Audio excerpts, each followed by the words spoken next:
Hey, it's Steve Zonard here with Treviso Realty with our new Treviso Realty shirts. Look at these amazing shirts. Trent actually designed, and we have a few of them at the office, different designs. If you are a past client or if you want one, let us know. We'll definitely have one ready for pickup. They're actually quite cool, right? This is our logo, but like in 4D or 3D rather. So let's see. Trent's going to bring up the other one. So this is the Miami vibe. I actually wore this on Saturday making pizzas. Look at that. Beauty. I love it. We gotta just get it more crisper, I think you were saying, to get it printed on. But they're pretty sweet, man. Yeah. I'm really happy with those. Oh. Trent just shot a video, him actually being in Mortal Kombat, and give it a watch and a like because it's pretty cool.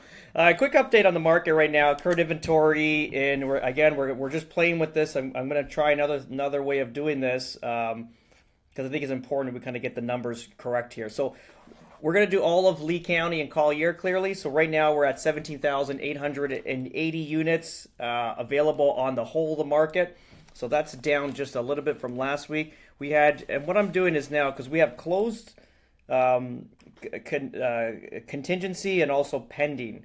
So pending with contingencies and pending. So I'm gonna read these differently now. So 17,880 units available. We got 418 closed. This means that it was a past transaction that was pending, and then it finally closed. So last week we had 418 closed properties.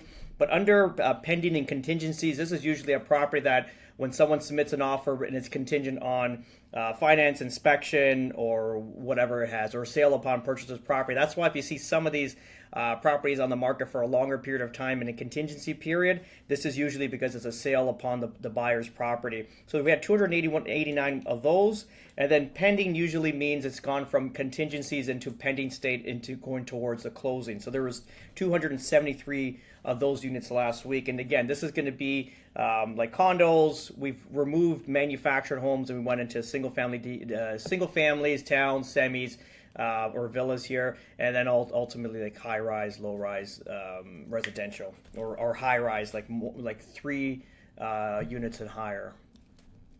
So let's go into a micro version. That's the whole of Lee and Collier, and let's go into Estero, because obviously, again, we are in Estero, and I want to always break this down for my Estero nights here. So we have current inventory right now.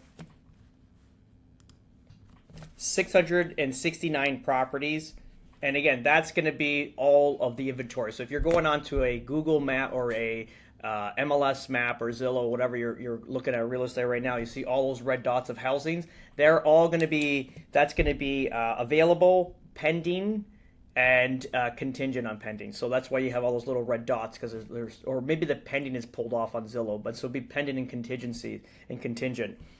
So there's 669 units on the market currently right now. We had 17 closed last week, 13 went pending, and 15 went pending with contingency. So again, so very, very active going forward, and we're experiencing that now with what we have on resale, and also like we're getting showings finally, and there's people talking offers, which is great. And then what we've noticed too with the rental section of our business, because we have a property management company. So what happens is clients buy houses here out of state, out of country, and then what we do is we handle the transaction if it's new construction or resale, and then we move it on if it is an investment or if it's going to be a seasonal property and they're going to rent it part-time. We put it off to the property management department, and then I get a lease under the Treviso Realty company, and the property management manages it. So what we've noticed in that department, because we're doing a whole here, is that we've noticed a way more interest in tenants coming out to actually view properties. We have another one we just listed in North Fort Myers, for example, Monte Isola, which is like North Fort Myers, not a gated community, but still has amenities, a small HOA, but very good investment properties.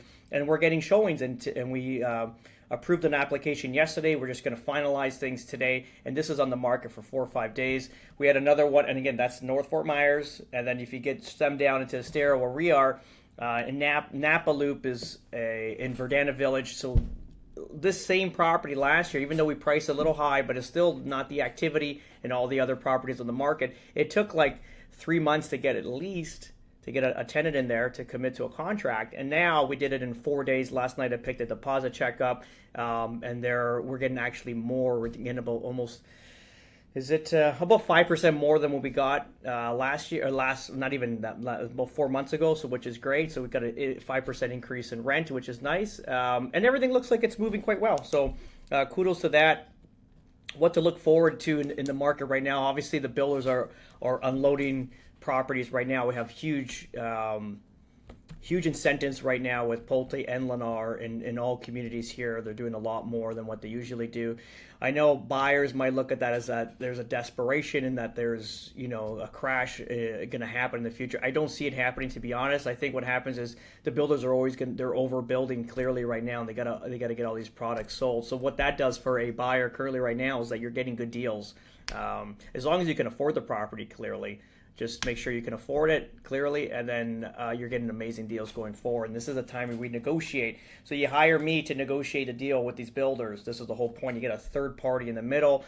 And again, anything I do in life is always a third party. If I have a partner, we never make a decision on the spot, because when you're stuck in an office and you got to make a decision on the spot, I guarantee you, if you're buying a car or house, even a piece of furniture, can be paying more money. If you got enough, again, I'm a little bit of a pleaser in a sense like that. So when I have an opportunity to have a little space between me and the negotiations, I always make a way better decision going forward. So that's what we do for you. We'd have this middleman. So we would talk and confine the deal between me and yourselves. And then clearly I'm working on your side. We're on the same court. And then what we do is we bring this offer back into Pulte Lennar and we negotiate it and we bring it back. But having that pause between always gets you a better deal. And the good thing about us is that we're not paid by yourself. This is paid by the builder. So I don't know why people are going directly to the builder. It doesn't make sense to me. If I had this opportunity when I bought, I would have done it. The only difference is we were realtors ourselves. I wish I had like a gap between it. And I think I would have negotiated a better deal, because once you start prolonging like the actual sale process, like the actual negotiations process, one party is going to get a little bit tired. And hopefully that's going to be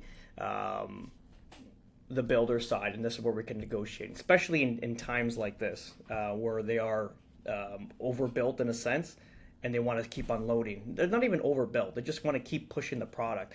And we know once rates come down, this is a long one, sorry guys. Once rates come down, it's not going to look like this. So stay tuned. Florida real estate will be unattainable at some point, and that's just the reality if we kind of see what's currently happening right now. Have a great day, guys.